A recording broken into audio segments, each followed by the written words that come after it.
My in-laws forced me to work 3 jobs while they lived in my house rent-free. When I said no more, they showed me evidence I was abusing my kids.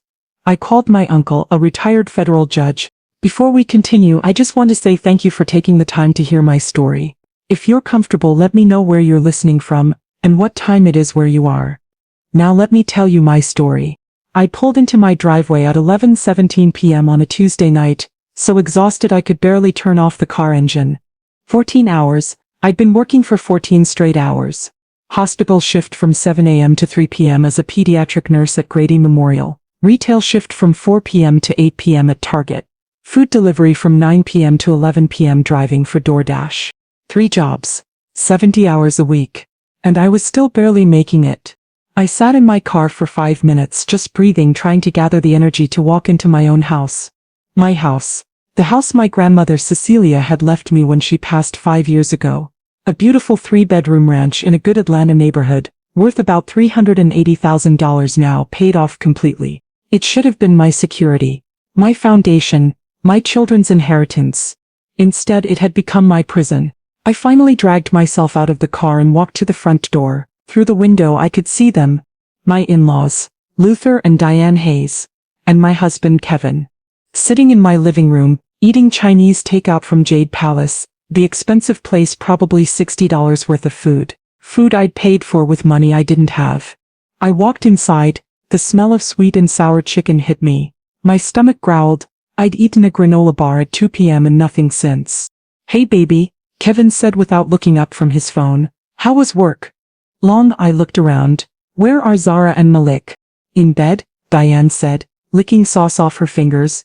"Put themselves to bed about an hour ago." I felt something crack inside my chest. "They put themselves to bed?" "Diane, Zara is 7 years old. Malik is 5. They're fine. They know the routine. They're children. They need a parent." "Well, maybe if you weren't working all the time, you could put your own kids to bed," Diane snapped. "But you're too busy running around town." I stared at her. This woman, 60 years old, sitting in my living room eating food I bought, living in my house rent-free, and criticizing me for working 3 jobs to support her. "Why didn't you feed the kids dinner?" I asked, my voice shaking. "We're not the help," Luther said, scrolling through his phone.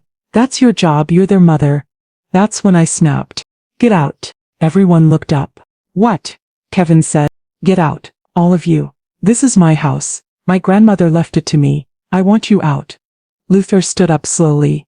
He was a big man, 6'2", used to intimidate people during his 20 years as a prison guard. He pulled out his phone, tapped a few buttons, then turned the screen toward me. What I saw made my blood run cold. It was me, on video, screaming at Malik, shaking him, my face twisted in rage. "I wish I never had you." My voice on the video shrieked. "You ruined everything." Another clip. Me grabbing Zara roughly by the arm, her crying. Another clip. Me throwing a plate that shattered near Malik's feet. 8 minutes of footage. Me looking like a monster, like an abusive mother. That's not real," I whispered.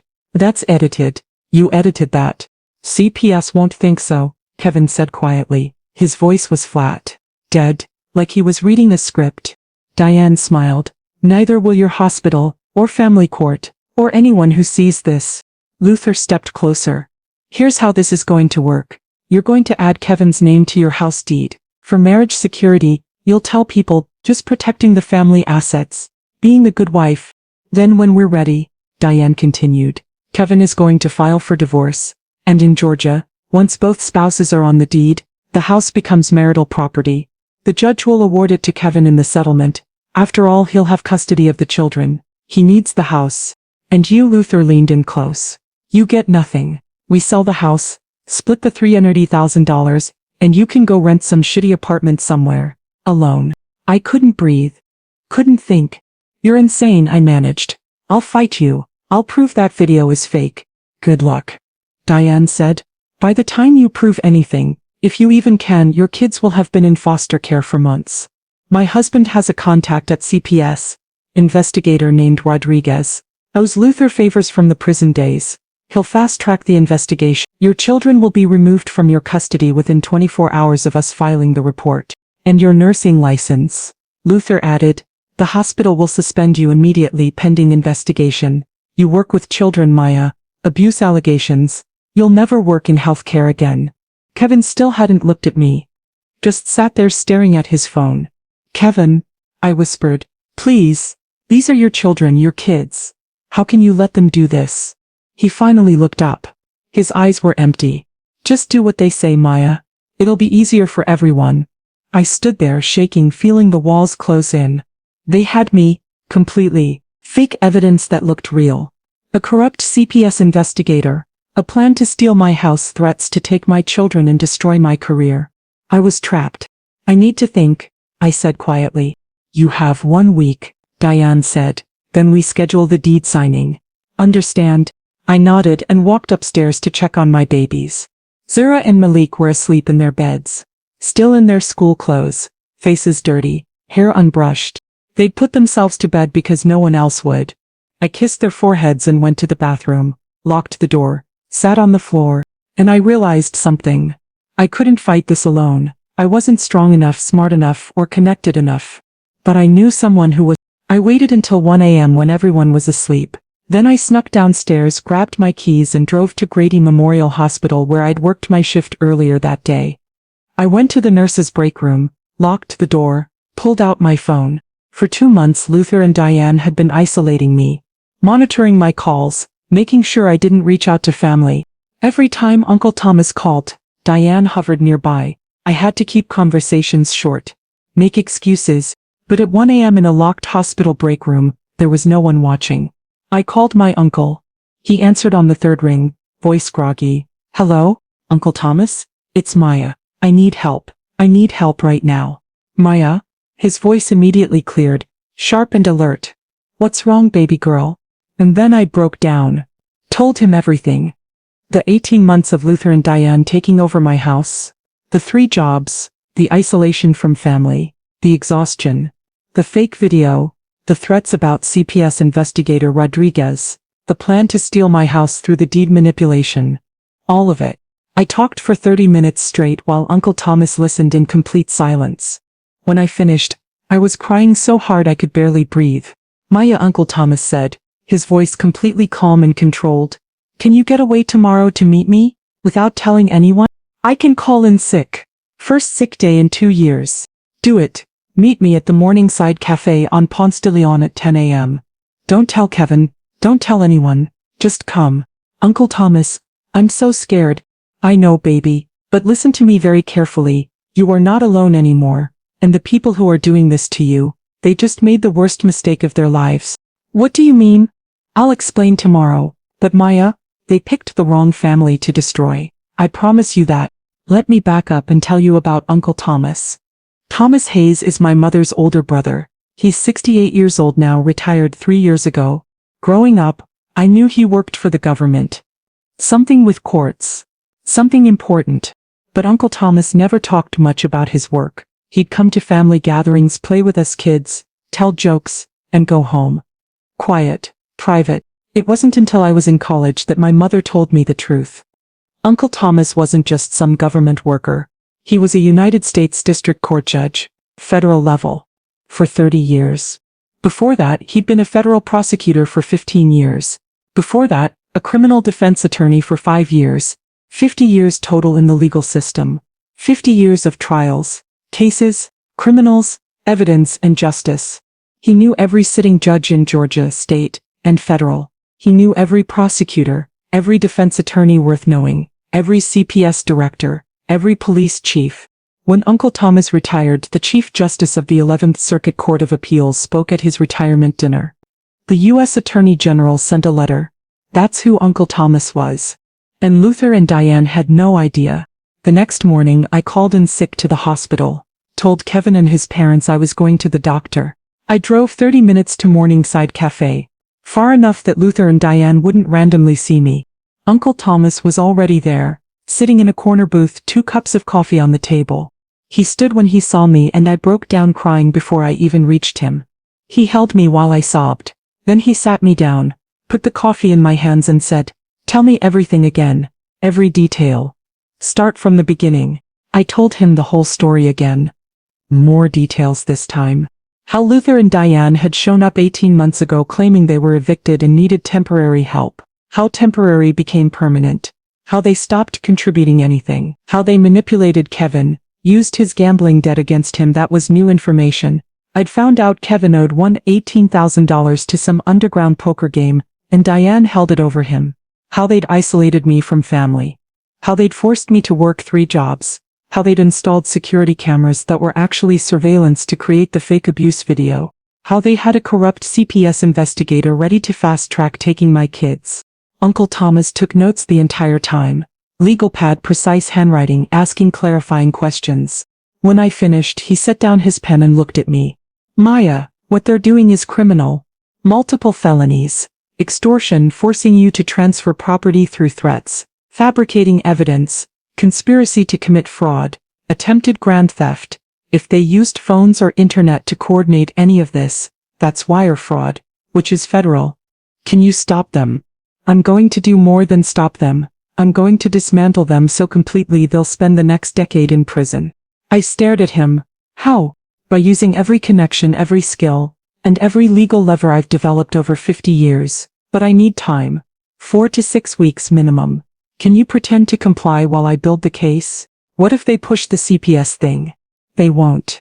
Not yet. They're waiting until they secure the house first. Get your name on the deed with Kevin's, then strike. That's their pattern. Systematic, greedy, patient. We'll use that against them. Tell them you'll sign the deed, but you need time to understand the tax implications, and talk to a mortgage person. Make it 6 weeks out. They'll wait, because they think they've broken you. What are you going to do? Uncle Thomas smiled. It wasn't a warm smile. It was the smile of a federal judge who'd spent 30 years sending criminals to prison. I'm going to build a case against them that's so airtight, so overwhelming that when the arrests happen, their own lawyers will beg them to take plea deals. I'm going to gather evidence they don't know exists. I'm going to flip witnesses they think are loyal. I'm going to coordinate with prosecutors, judges, and law enforcement. And I'm going to make absolutely certain that when this is over, you have your house, your children, your career, and your freedom. And they have nothing but prison sentences. Uncle Thomas, I don't know if... Maya, listen to me. I spent 30 years as a federal judge. I've handled organized crime cases, mafia prosecutions, drug cartels. Compared to those, Luther and Diane Hayes are amateurs. They're greedy, small-time criminals who think they're smart. They're not. They're predictable, and they made one critical mistake. What mistake? They targeted my niece, my family, and I don't let anyone hurt my family. Over the next 6 weeks, Uncle Thomas worked like I'd never seen anyone work. He activated a network I didn't even know existed. First, he called Judge Patricia Morrison, who presided over family court. She'd been his law clerk 20 years ago before becoming a judge herself. Patricia, my niece is being extorted using fabricated child abuse evidence. The perpetrators have a corrupt CPS investigator named Rodriguez in their pocket. When this case comes to family court, I need you ready. Thomas. Absolutely. Send me everything you develop. I'll coordinate with CPS administration to neutralize Rodriguez. Next, he called Howard Chen, the district attorney. Uncle Thomas had recommended Howard for the position 8 years ago. Howard, I have a criminal case developing. Extortion, fabricated evidence, multi-defendant conspiracy. My niece is the victim. When I bring you the evidence in 4 to 6 weeks, I need immediate arrest warrants. Judge Hayes, for you, I'll clear the calendar, send preliminary details. Then Dr. Rebecca Okonkwo, a forensic video analyst who testified in Uncle Thomas's courtroom over 40 times.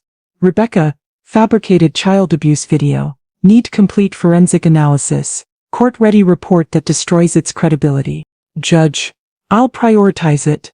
Send the file. CPS Director Linda Vasquez. Uncle Thomas had handled her adoption case 15 years ago pro bono. Linda, Investigator Rodriguez is being used by criminals to threaten my niece. I need him put under administrative review. Rodriguez has been a problem for a while. Give me documentation and I'll handle it. And forensic accountant Mitchell Park, who'd been an expert witness in Thomas's fraud trials. Mitchell, need financial analysis. 18 months of systematic exploitation. Send the records. Judge. Within 48 hours, Uncle Thomas had assembled a team. And then he hired Cameron Brooks. Cameron was a private investigator, former FBI white-collar crimes division, who'd provided security at the federal courthouse for a decade. Uncle Thomas knew him well.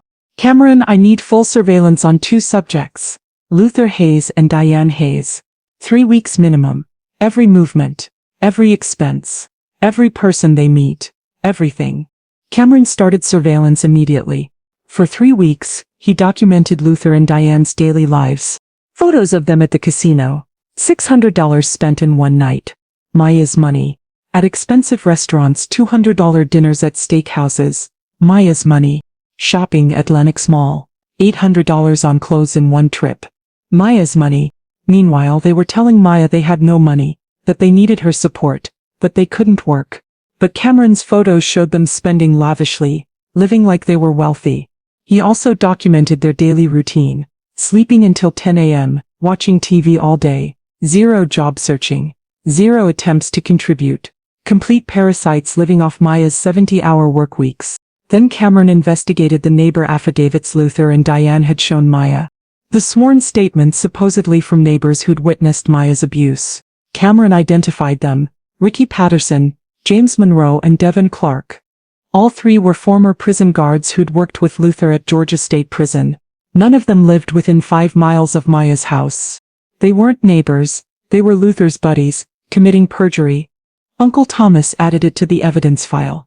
Conspiracy to commit perjury, more felony charges. Dr. Rebecca Okonkwo received the fabricated abuse video and worked on it for 2 weeks straight. Her analysis was devastating. 47 separate edit points identified. Audio manipulation in 23 segments. Complete context removal throughout. I can identify the exact software used. Adobe Premiere Pro. Timestamps on the original files prove footage was taken on different dates and times over 4 months. Not a single sustained incident. Metadata shows the compiled video was created 6 weeks ago, not spanning Nangans as they claim. This video would be demolished in any court. I can provide expert testimony that would completely destroy its credibility. Her full report was 68 pages. Charts. Screenshots. Technical analysis. Irrefutable. Forensic accountant Mitchell Park analyzed Maya's bank records that Uncle Thomas obtained with Maya's permission and legal authority. His report: subject Maya Thompson has paid $43,200 in direct financial support to Luther and Diane Hayes over 18 months. This includes housing, estimated value $1,800 a month, price 18 now, $32,400, food, utilities and direct cash payments. Luther and Diane Hayes contributed $0 during this period. Subject Thompson works 70 hours per week across 3 jobs, earning approximately $7,800 a month, but retains only $1,400 after supporting the Hayes couple and covering household expenses. This pattern is consistent with financial exploitation and economic abuse. The evidence was piling up. Systematically, professionally, overwhelmingly. But Uncle Thomas needed more. He needed to protect the children before the arrests happened. He met privately with Linda Vasquez, the CPS director. He showed her everything: the fabricated video, Dr. Okonkwo's analysis proving fabrication, the fabricated journal Diane had created, Luther's connection to corrupt investigator Rodriguez. Linda reviewed it all, her face getting harder with each page. Rodriguez has been flagged before for inappropriate case handling. With this evidence, I can suspend him immediately pending investigation. He won't be able to touch your niece's case. I need more than that, Uncle Thomas said. I need affirmative protection for those children. I'll assign senior investigator Paula Chen to monitor this situation personally.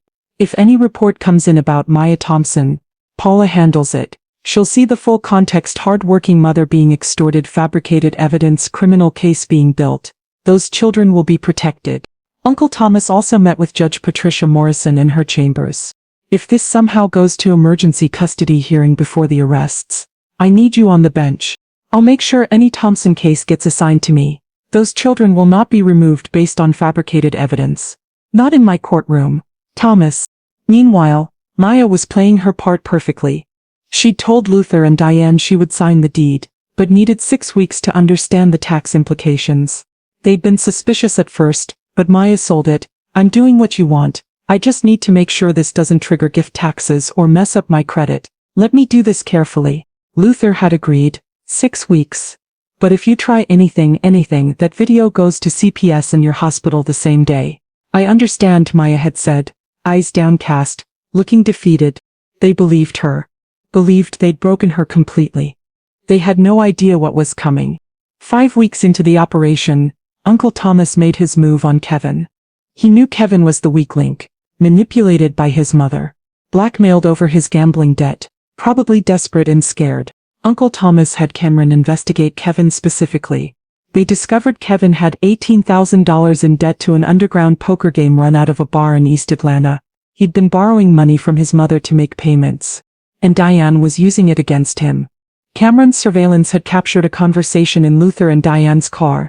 Diane, Kevin's so pathetic with that gambling problem, but it's useful, keeps him under control. He does whatever I say or I tell Maya about the 18,000, she'd leave him instantly. Luther, once we get the house, we're cutting Kevin out anyway. He gets nothing, maybe 20,000 to keep him quiet. The fool actually thinks we're splitting 380,000 with him. They were planning to betray their own son. Uncle Thomas arranged a meeting with Kevin through Kevin's workplace. Kevin worked IT support at a mid-size accounting firm. Uncle Thomas simply showed up at Kevin's office one afternoon. I'm Judge Thomas Hayes, retired federal magistrate. I'm Maya's uncle. We need to talk. Now. Kevin went pale. I'm working. This won't wait. Conference room. Now. They went to an empty conference room. Uncle Thomas closed the door. Then he played the recording from Luther and Diane's car. Kevin listened to his mother call him pathetic. Listened to his parents planning to betray him. Listened to them laugh about cutting him out of the money. His face crumbled.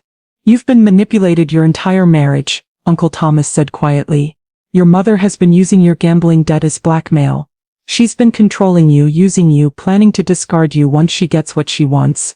Kevin put his head in his hands. You're an accessory to felony extortion right now. Fabricating evidence. Conspiracy to commit fraud. You're going to prison with them. 8 to 10 years minimum. Unless you help me stop this. What do you want? Full cooperation, testimony, access to their communications. You flip on them, I get you immunity from prosecution. You stay silent, you go down with them. Your choice. Long silence. I don't want to go to prison, Kevin said quietly. I don't want to lose my kids. Then starting today you document everything. Record their conversations when you can. Save their text messages. When I say move, you move. Understood? Yes, sir. And Kevin, your gambling debt. After this is over you get treatment. Real treatment. Or you don't get to see those kids. Clear? Clear. With Kevin's cooperation, the case became absolutely overwhelming. Kevin provided text messages from his mother. Remember, once Maya signs the deed, wait 2 months, then file for divorce. We'll make sure you get the house in the settlement. She gets nothing. Don't screw this up. From his father. My guy Rodriguez at CPS is ready to move whenever we need him. Just say the word and those kids are in foster care within 24 hours. Kevin recorded conversations using his phone. Diane, after we sell the house we're taking the money and buying that condo in Destin. Kevin can figure out his own life. We've carried him long enough. 35 years of that boy disappointing us. Time for us to live. Luther, the fool actually thinks he's getting a cut. We'll give him 20 grand to shut up and disappear. If he complains, we remind him about the gambling debt and how we could still ruin him. Kevin's testimony included watching his father edit the abuse video. I sat there while my dad showed me how he was cutting the clips together, removing context, making it look like sustained abuse when it was just mom being exhausted or playing with the kids. I knew it was fake. I said nothing. I'm so sorry. District Attorney Howard Chin reviewed the complete evidence package. It was now 240 pages. Fabricated video, 68-page forensic analysis from Dr. Okonkwo. Fabricated journal, forensic analysis proving Diane wrote it recently. False affidavits, proof of perjury, the neighbors were Luther's prison buddies. Financial exploitation, 43,200 documented over 18 months. Kevin's testimony as an insider. Dozens of recordings from surveillance. Text messages proving the conspiracy. Evidence of corrupt CPS investigator Rodriguez. Judge Hayes, Howard said, shaking his head in amazement. This is the most airtight case I've seen in 15 years as DA. They're done. Completely done. I'm drafting warrants now. Everything was ready. Uncle Thomas called Maya. Wednesday, 2 p.m., the deed signing you scheduled. It happens. But it ends very differently than they expect. The attorney was Marcus Webb, a real estate lawyer who'd been Uncle Thomas's law clerk 15 years ago. Marcus was fully briefed, knew exactly what was happening. Wednesday arrived. I was terrified. 6 weeks of pretending to comply. 6 weeks of working 3 jobs, being exhausted, enduring Luther and Diane's abuse, waiting for this moment. Uncle Thomas had told me, act defeated, act like you've given up. This is the performance of your life. Maya, they need to believe they've won right up until the moment they're arrested. I met Luther, Diane, and Kevin at Marcus Webb's office at 2 p.m. They were excited, almost giddy, about to secure a $380,000 house through threats and fabricated evidence. Marcus greeted us professionally. Good afternoon. We're here to add Kevin Thompson's name to the deed for the property at 20847 Oakwood Drive. Is that correct? That's right, Diane said, unable to hide her smile. For marriage security, making sure the family is protected. And Maya, you're doing this voluntarily? No one is forcing you. I looked at the floor, playing my role. Yes. I want Kevin on the deed. For our marriage. Excellent. Let me just get the documents ready. One moment. Marcus stepped out of the conference room. He returned 30 seconds later, with District Attorney Howard Chen and 4 detectives. Luther and Diane's faces went completely white. What is this? Diane shrieked. Chen held up arrest warrants. Luther Hayes and Diane Hayes, you're under arrest for extortion, conspiracy to commit fraud, fabricating evidence, attempted grand theft by deception, and witness tampering. You have the right to remain silent. Anything you say can and will be used against you in a court of law. Luther tried to bolt. 2 detectives tackled him in 3 seconds. He was face down on the carpet, hands being cuffed behind his back. Diane was screaming, "This is entrapment. We didn't do anything wrong. Kevin, tell them." Kevin sat silently, head down. Kevin? Diane shrieked. What did you do? Kevin Thompson has been cooperating with this investigation, Chen said. He's provided full testimony, recordings, and documentary evidence. He's not being charged. You traitor. Diane lunged at Kevin. A detective caught her, cuffed her. Mrs. Hayes, we have 6 weeks of surveillance on you. Forensic evidence proving you fabricated a child abuse video. Your son's testimony. Recordings of you admitting to the conspiracy. Text messages proving your plan. You're done. Luther was being hauled to his feet. Still cuffed. You can't prove anything. He snarled. Chen smiled. Pulled out his phone, played a recording. Diane's voice. Once we get the house, we're cutting Kevin out. He gets nothing. Maybe 20,000. The fool thinks he's getting a third of 380,000. Luther's voice. After we sell it, we're buying that condo in Destin. Kevin can go to hell.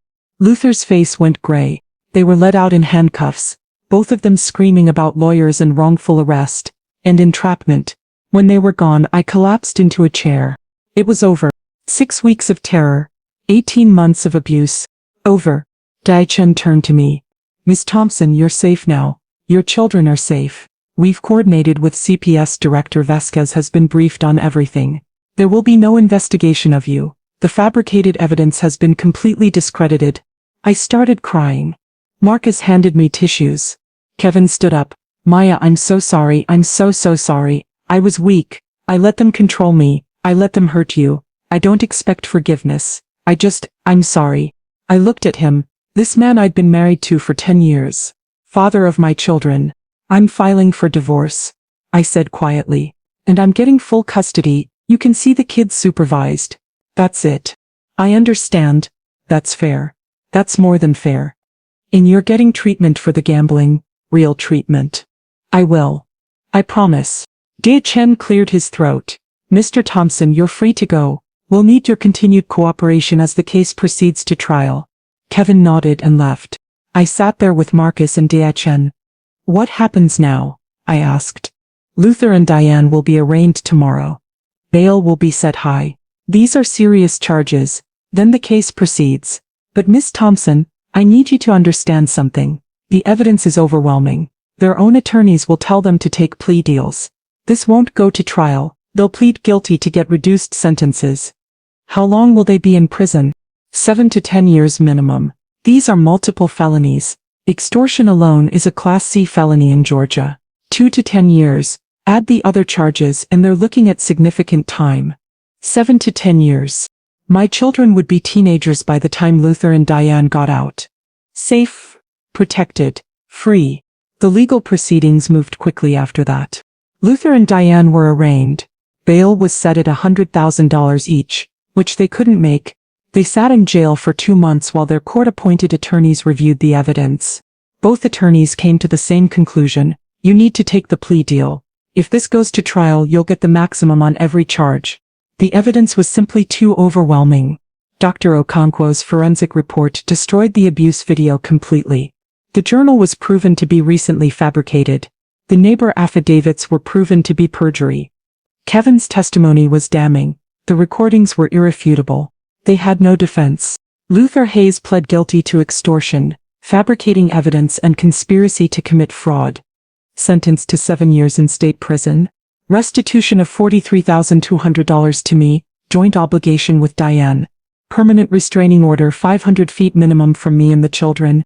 Diane Hayes took the same plea deal. 7 years, same restitution, same restraining order. At the sentencing hearing, the Judge Sarah Williams, who Uncle Thomas had recommended for the bench 12 years ago, looked at them with pure disgust. You are predators. You exploited a hard-working mother. You fabricated evidence of child abuse to terrorize her into giving up her home. You attempted to weaponize the family court system and child protective services for personal financial gain. You are exactly the kind of criminals who make people afraid of their own families. 7 years is lenient. You deserve more. They were led away. I sat next to Uncle Thomas, watching them go. It's really over, I whispered. It's really over. Kevin wasn't charged criminally because of his cooperation, but I filed for divorce the next day. Full custody to me. Supervised visitation for Kevin only. Every other Saturday 4 hours, supervisor present. Child support of $800 a month. Mandatory gambling addiction treatment. Kevin didn't fight any of it. He signed everything. Appeared at every hearing, agreed to every term. I destroyed our marriage, he told me at the final divorce hearing. I let my mother control me. I hurt you. I don't deserve another chance. I just want to try to be a father to Zara and Malik. Then be a father, I said. Show up. Do the work. Prove you've changed.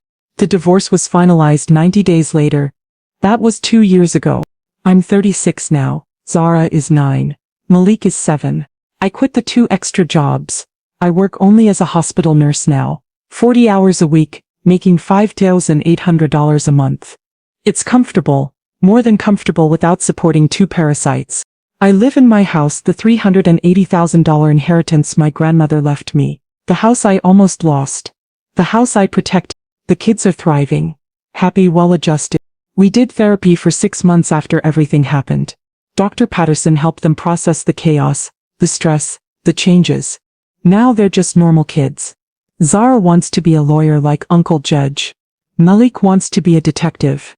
Uncle Thomas visits every Sunday. We have dinner together.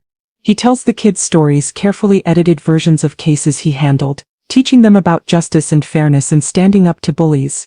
Kevin has been consistent with his visitation. Every other Saturday. He's been sober from gambling for 2 years. Goes to GA meetings, working on himself. I don't love him anymore. I don't think I ever will again, but I respect that he's trying to be a father.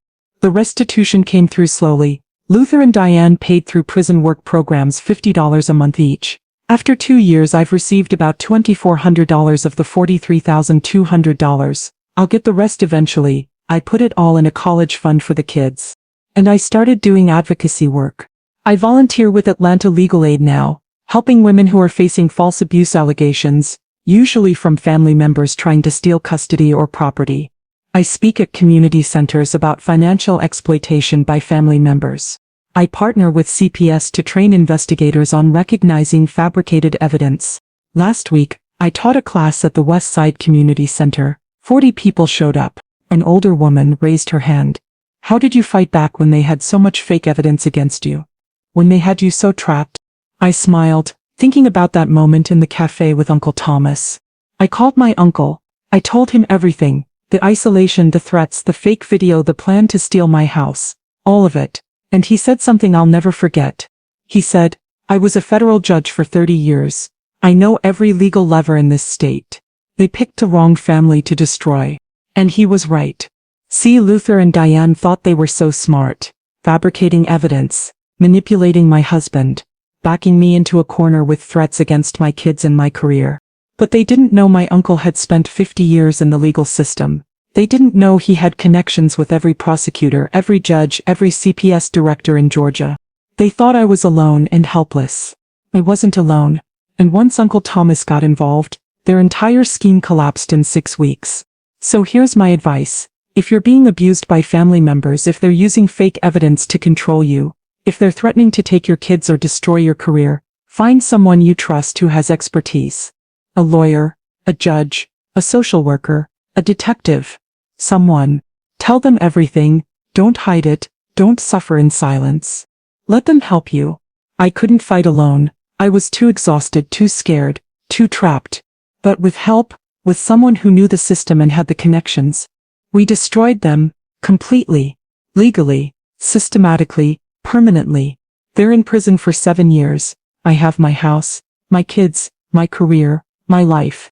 You don't have to fight alone. None of us do.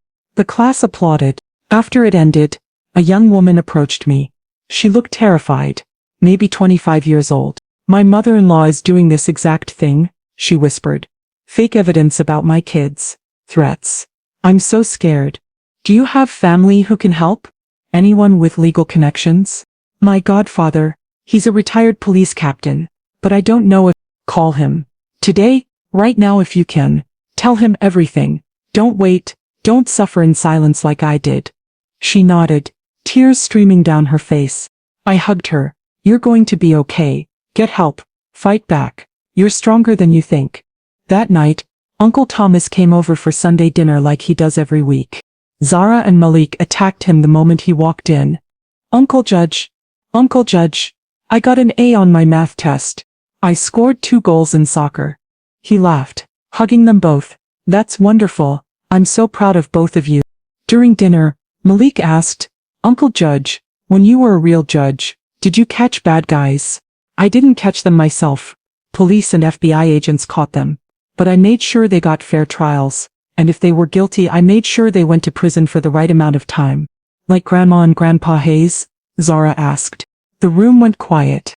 Reed explained to the kids, in age-appropriate ways, what had happened, that Kevin's parents had been trying to take our house, that they'd lied about Mommy hurting them, that a judge sent them to prison for doing bad things. "Yes," Uncle Thomas said gently. "Like them, they did very bad things, and they had to face consequences." "Are they going to come back?" Malik asked, a little scared. "Not for a very long time, and when they do there are rules that say they can't come near you or your mom. You're safe. I promise. Because you protected us," Zara said. "Your mom protected you," Uncle Thomas corrected. "She was brave enough to ask for help. I just helped her fight back." After dinner, after the kids were in bed, Uncle Thomas and I sat on the back porch with coffee. "You did good tonight," he said. "The class, helping people, your grandmother would be proud. I'm just trying to pay it forward. You saved my life. The least I can do is help other people who are trapped like I was. You saved your own life by calling me. That took courage. I was desperate. Desperation is what pushes us to act. But you acted smart. You reached out to someone who could actually help. I got lucky that my uncle is a federal judge. Most people have someone in their life with some expertise. A lawyer friend. A police officer cousin. A social worker neighbor. The key is asking, not suffering in silence." We sat quietly for a while, listening to the crickets. "Uncle Thomas, can I ask you something?" "Of course." "During those 6 weeks while you were building the case, were you ever worried it wouldn't work? That they'd find out? That something would go wrong?" He thought about it. "There's always risk in operations like that. But I've done this kind of work for 50 years. I know how to build cases. I know how to coordinate with law enforcement. I know how to gather evidence that holds up in court." The key was keeping them confident. Making them think they'd won. "Maya, if they'd suspected for even a moment that I was involved, they could have destroyed evidence, fled, or accelerated their timeline and actually filed the CPS report. But you kept them calm, kept playing the defeated victim. Gave them no reason to panic. And they fell for it because they underestimated you. They saw a tired, scared woman working 3 jobs. They didn't see a woman with a federal judge uncle, who was systematically building a case against them. That was their fatal mistake, underestimation. I smiled. They really did pick the wrong family. They really did. A few weeks later I got a letter in the mail. From Georgia State Prison. From Diane Hayes. I almost threw it away without reading it, but curiosity got the better of me. I opened it. Dear Maya, I know I have no right to contact you. The restraining order prohibits it, but I asked the prison counselor to forward this letter and she agreed it wouldn't violate the order since it's through official channels. I want to apologize for everything. For moving into your house and never leaving. For taking your money. For forcing you to work 3 jobs. For making that horrible video. For threatening to take your children. I was consumed by greed. By the idea of getting that house, that money. I convinced myself I deserved it somehow.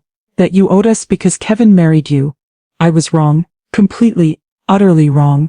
I destroyed my relationship with my son, with my grandchildren. I destroyed any chance I had of being part of their lives. And I destroyed you. Or tried to. But you were stronger than I thought. I have 5 more years in here. 5 years to think about what I did. To live with the consequences of my greed.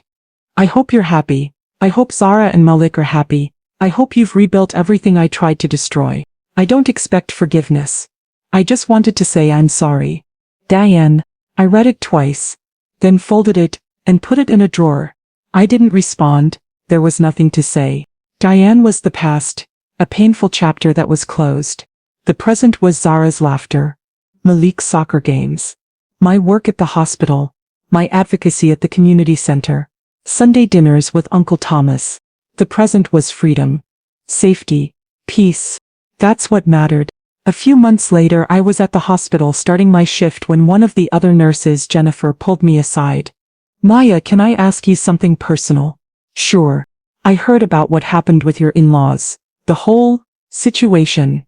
Is it true they tried to steal your house? Yeah, it's true. How did you stop them? My uncle helped me. He's a retired federal judge. He built a case against them and they're in prison now. Jennifer's eyes filled with tears. My sister is going through something similar. Her husband's family is trying to force her to sign over her inheritance. They're threatening her, saying they'll take her kids if she doesn't comply. Does she have anyone who can help her? Anyone with legal expertise? I don't know. I don't think so. I wrote down the name and number of the legal aid organization I volunteer with. Have her call them. Today, they have lawyers who handle these cases. They can help. Thank you. Thank you so much. 2 weeks later, Jennifer found me again. My sister called that legal aid place. They're helping her. They're building a case. She's going to be okay. I smiled. Good. Tell her to stay strong. It's hard, but she can get through this. She said the same thing you did, that she felt so alone and trapped, but having help changed everything. It really does. That's the thing I've learned through all of this. We think we have to be strong enough to handle everything ourselves. That asking for help is weakness. But it's not. Asking for help is the bravest thing you can do. I couldn't have fought Luther and Diane alone. I wasn't equipped, didn't have the knowledge, the connections, the resources, but Uncle Thomas did. And because I was brave enough to call him, to tell him everything, to trust him, I won. My kids are safe. My house is mine. My life is my own. And Luther and Diane are in prison where they belong. That's justice. Real systematic, legal justice. The kind that comes when you refuse to suffer in silence and you find someone who can actually help.